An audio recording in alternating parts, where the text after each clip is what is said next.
નમસ્કાર, હું પ્રોફેસર આત્મન શાહ. આજના આ વિડીયોમાં આપણે કોરોના વાયરસના કારણે સમગ્ર વિશ્વમાં અને ભારતમાં જે લોકડાઉનની પરિસ્થિતિ છે તેના કારણે ભારતીય અર્થતંત્ર ઉપર તેની શું અસર પડશે તેની ચર્ચા કરવાના છીએ. અને તે ચર્ચા કરવા માટે આજે આપણી સાથે ગુજરાતના ભૂતપૂર્વ આરોગ્ય મંત્રી અને જાણીતા અર્થશાસ્ત્રી શ્રી જયનારાયણ વ્યાસ સાહેબ જોડાયા છે. નમસ્કાર વ્યાસ સાહેબ. નમસ્કાર ભાઈ. વ્યાસ સાહેબ, અત્યારે ભારતમાં જે પરિસ્થિતિ છે તે જોતા નિશ્ચિતપણે એવું લાગી રહ્યું છે કે નજીકના ભવિષ્યમાં એટલીસ્ટ 1 કે 2 ક્વાર્ટર સુધી તેની ખૂબ ગંભીર આર્થિક અસરો ઊભી થશે. કારણ કે આપણે જો જીવન જરૂરિયાત વસ્તુઓ અને સેવાઓને બાદ કરીએ તો બીજી તમામ આર્થિક પ્રવૃત્તિઓ બંધ છે. તો કયા ક્ષેત્રમાં આ વધારે અસર થશે અને શા માટે અસરો ઊભી થશે તે વિશે આપનું શું મંતવ્ય છે? જો મેન, મશીન, મની અને માર્કેટ આ ચાર એમના ક્ષેત્રને અસર કરશે. Man, because you are in lockdown, neither the owner is able to work nor he has the workers to work with. Okay. Another thing is under siege. The third is market. Yes. You are not able to supply to the market. Even if there is a demand, there is no taker because of lockdown. Yes. And fourth is money. You do not have working capital in most of the cases. Nana mota je vyapariyo che, micro industries che, small industries che, they all have a problem regarding keeping the rotation going. કારણ કે એમનો તો જો rotation તૂટી જાય એટલે આખું બધી ગાડી ખાડામાં પડી જાય. એટલે I think on these four issues, man, machine, market and material, આ ચારે વસ્તુની તકલીફ છે. જી, જે લોકડાઉન થયું તે પહેલા પણ ભારતના અર્થતંત્રની જીડીપી નો વૃદ્ધિ દર ઘટવાની શરૂઆત થઈ ગઈ હતી અને કેટલાક અંશે તેમાં નોટબંધી અને જીએસટી જવાબદાર છે. તો તેના કારણે થયેલી અથવા તો તેના કારણે આવેલું ઇકોનોમિક સ્લોડાઉન અને હવે જે આવશે તે બેમાં શું મુખ્ય અંતર આપ જુઓ છો? કારણ કે આપણે જ્યારે ભારતીય અર્થતંત્રની વાત કરીએ છીએ ત્યારે ભારતીય અર્થતંત્રમાં વધારે ફાળો ડોમેસ્ટિક કન્ઝમ્પશન અને ઇન્વેસ્ટમેન્ટનો છે. India is not an export led economy. તો એ સંજોગોમાં આ બંને ક્રાઇસિસ કેવી રીતના તમે તેમને ડિફરન્શિએટ કરો છો? How do you differentiate between these two? See, you very rightly said that India is an inward looking economy. Yes. And we are a single largest free market in the world. Yes. There is a buyer in this country for every price and every quality.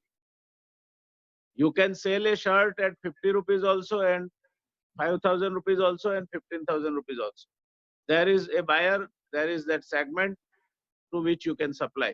એટલે આપણી બજાર છે એ એટલી બધી divorce છે કે there is a buyer for each quality and each price. So that is the strength as far as India is concerned. Now, so far, there was a problem with the economy for whatever were the reasons. Last quarter, means January and February, PMI was looking up, PMI of the service sector and PMI of the manufacturing sector. That means whatever were the problems, the economy was trying to slowly come out of these problems and was trying to take an upward route. At that time, coming as a bolt from the blue, all of a sudden, they come almost end of March and you are into a lockdown. That is like, you whatever speed your vehicle was running, maybe it was not running at an optimum speed. It was running at a suboptimal speed. Even then it was running. You were bound to cover some miles. Yes. All of a sudden, the brakes are applied. Means it has gone standstill. This is the difference between the situation then and the situation now. Okay. તો ભવિષ્યમાં GDP ઉપર શું અસર પડશે? કારણ કે ઘણા બધા એસ્ટિમેટ્સ એવું આવી રહ્યા છે. વર્લ્ડ બેંકનો એસ્ટિમેટ છે, IMF નો એસ્ટિમેટ છે કે લગભગ ભારતની GDP next fiscal year, that is from 1 April 2020 to 31st March 2021, growth rate લગભગ 1 થી 2% આસપાસ રહેશે. તો એ સંજોગોમાં જીડીપી ને કેવી રીતે આગળ વધારવી? How to boost the economy, how to boost the private players to invest in the market, અને કેવી રીતે જે રેગ્યુલર કન્ઝ્યુમર્સ છે કે જે પ્રોડ્યુસર્સ નથી પણ માત્ર કન્ઝ્યુમર્સ છે એમને પણ કેવી રીતે પોષક આપવું આ મંદીના સમયગાળામાં, તો એ કઈ નીતિઓ આપને લાગે છે કે જે વધારે સારી રીતે એમને મદદરૂપ થશે? જો પહેલા તો બે મોટા બોનસ મળી ગયા આ દેશને તે સમજી લઈએ. Okay. The first is bumper agriculture crop in winter, okay. and almost 1/3, 33 to 35% more acreage covered for the summer crop. Okay. So agriculture, which is around 16% of your GDP, yes. is fortunately doing better than the average year. Okay. So that is a positive part of it. Okay. Second is you are dependent upon more than 85% of your crude oil requirement yes. on import. Yes. And at the time when Nirmala Sitharaman presented her budget, it was expected that if the crude prices rule in the vicinity of around $55 to $60, that should be good enough.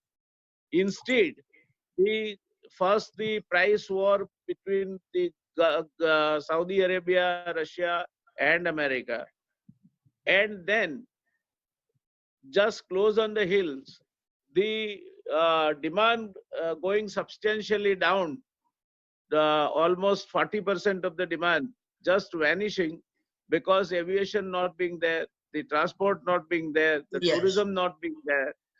So this has brought down the crude prices substantially low. So I think this is a windfall bonus to the Indian economy, But because that do will help. you think that is it going to help the Indian economy? It should to some extent, because Okay. it will help you correcting your current account deficit.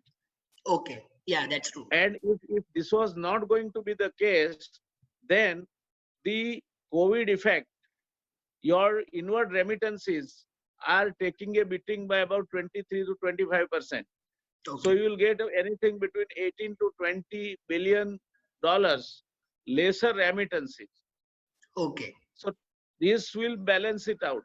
So I think if you look at all the arrays of factors, somewhere the country has got unexpected bonus because of the oil prices crash, and also the bumper harvest and agriculture income doing little better than what it is. Now that happens, even today, 60% of India stays in villages.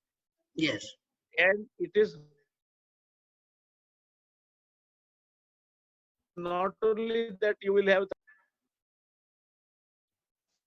So a center which is throbbing, which accounts for almost half the direct, indirect employment in this country, and also the consumption. 50% of the cement produced in this country is consumed by rural economy. Yes. 55% motorcycles are sold in the rural economy. 52% of the cloth is sold in the rural economy. Plus all the consumables, cold drinks, soft drinks, biscuits, whatever you may think about. The rural India is a major consumer. Yes. So you are blessed with only half a country coming into, or less than half a country coming into the heat of COVID. Economy I'm talking about. Yes. And therefore, I think I would be little optimistic than what some of the pessimistic forecasts have come, which say that it would be around 1%, or even it might go negative. I think the GDP should be around 2.5% at the end of year. But sir, what about the service sector? Because the share of the service sector in GDP is highest. It is more than 50%. અને અત્યારે લગભગ 50% of our GDP comes from the service sector. Okay. Yes. And that is not going to do as bad as a manufacturing sector. Okay. The worst will be a manufacturing sector. જી, એટલે MSME ઉપર જે અસર પડશે, કારણ કે MSME ઉપરની જે અસરો છે, કારણ કે એમાં ઘણા બધા કારીગરો, માઇગ્રન્ટ વર્કર્સ છે MSME માં કામ કરતા લોકો. અને we come to that sector, we come to the manufacturing sector slightly later. Okay. Let us talk about service sector. Okay. It will be the first to pick up between industry and service. The service sector will be will be first and fast to pick up, because some of the needs of the general lifestyle will not take time. There is no waiting period. The plumber can get on with his job, electrician can get on with his job, repair shops, garages can start working at a very little uh, sort of a payback, sort of a waiting time. Okay. So service sector will be comparatively, though it will be harm, but it will be comparatively faster to come on this stream. Okay. Second thing is, service sector also is by and large the entrepreneur owner kind of a thing, half of it. Okay. So it will not have the as much constraint as labor not being available as much it is for the manufacturing sector. The worst it will be the manufacturing sector, and amongst the manufacturing sector, the micro, small, and medium scale. enterprises. Yes. That will take time. Even half of them may not come back at all. They Okay. might not have the strength to stand up and join the race, and there will be a lot of sort of damage to that sector. Okay. If એક the government realize that. જી Business Standard નો એક એવો અહેવાલ છે કે જો લગભગ માર્ચ નો અહેવાલ છે, એન્ડ ઓફ માર્ચ નો, કે જો લોકડાઉન 4 અઠવાડિયા સુધી ચાલશે તો જેટલી પણ એમએસએમઈ છે તેમાંથી 22% એમએસએમઈસ બંધ થઈ જશે, અને જો તે 8 અઠવાડિયા સુધી ચાલશે તો લગભગ 40 થી 45% જેટલી એમએસએમઈ બંધ થશે, કારણ કે તેમની પાસે હવે ઇન્વેસ્ટ કરવા માટે અથવા તો જે રેગ્યુલર કામ કરવા માટે જે નાણાંની જરૂર જોઈએ, જે ફાઇનાન્શિયલ સપોર્ટ જોઈએ તે નહીં રહે. એટલે એમએસએમઈ ના કારણે અને એમએસએમઈ નો જીડીપી માં ખૂબ મોટો ફાળો છે અને રોજગારી પૂરી પાડવામાં પણ ખૂબ મોટો ફાળો છે. તો એવા સંજોગોમાં આપને શું લાગે છે, કેવા પ્રકારની પોલિસી એમએસએમઈસ ને બૂસ્ટ કરી શકશે, અથવા તો તેમને વધારે કાર્યરત થવા માટે અથવા તો તે બંધ ન થાય તે માટે કેવા પ્રકારના પગલાની જરૂર ઊભી થશે? You know, before that, you put Indian economy in 3 compartments. Okay. First is agriculture. Yes. Where very little problem is going to be there. 16 to 18% might go to 20%, but it will not recede than what it is. Okay. Then come the service sector. Yes. At the end of the year, maybe it might suffer losses of about 20-30%, not more than that. Okay. So that sector will also start contributing to the economy. I would not differ with what the business standard has said. The loss to the, as it is, there is a rampant sickness amongst the SME sector. Yes. And in that sector, especially the small scale and micro industries, they have a tooth skin buffer. Okay. So they can't take a major shock or long time shock. Okay. And therefore, it will be, I would say, not even 40%, maybe 50%. And if the government is stupid enough not to realize that they need money to be placed in hand, then even it might be more damage to that sector. Yes. Because they have very little fallback reserves or capacity available. Okay. So I have said in one of my articles that the government, instead of declaring all these schemes where they are more on paper, and the money even today has not reached the segment which needs them. Okay. They should have a scheme by which you give straight away 2 years working capital, depending upon the number of workers they employ, or you adopt the criteria of income tax return filed by them or whatever it is, but no much scrutiny. The state government should stand a guarantee, and that money must be placed in the hands of the owner. No, the subsidy of interest will be borne by the state government. 2 years moratorium, and then 12 equal installments without interest. I think this is the only way you can revive this sector. Otherwise, it is gone. They don't have money and they can't bear the bank's interest charges or interest rates at which the banks are going to lend them. So in short, bold steps from the government is required to boost the MSME sector. Yes, sir, my next question. In Finance Ministry and Industries Ministry, Reserve Bank, the way they are, see, look at all the 3 packages they have come out with. Yes. They have declared moratorium on the EMI and all that. Now they Yes, on the clarification that at the end of 3 months you will have to pay back those money, exactly. and it will also bear interest. Yes, yes, Now yes. So that there is no relief at all. that is no relief. It is as much as parking that money at 12%, which if you park it with Reserve Bank, it Yes. doesn't get you more than 4% of the So return. in some cases, you are paying more after 3 months. Yes. Uh, So these Reserve Bank, central banker will not. They can have a kind of a macro schemes, yes, and they also must have determination. For example, you have reduced reverse repo rates, yes, but still for the reason of safety, the banks are accustomed to park their money with the Reserve Bank of India only. okay, So you have to put a cap that you cannot park with the Reserve Bank of India more than 20% of the free money that you have. okay, You have to lend them. Otherwise, the question of just assuming that you cut the reverse repo rate and it will become unattractive for the banks to park their money to Reserve Bank of India, it will be a stupid thing to believe. I think it will not work okay. unless you put also quantitative capping on them. Yes, yes, true. So my next question is on international trade because US and China both are major trading partners of India. આપણે જો ચીનનો ફાળો જોઈએ ભારતના નિકાસમાં તો તે લગભગ 5% આસપાસ છે અને આયાતમાં ચીનનો ફાળો લગભગ 15% આસપાસ છે.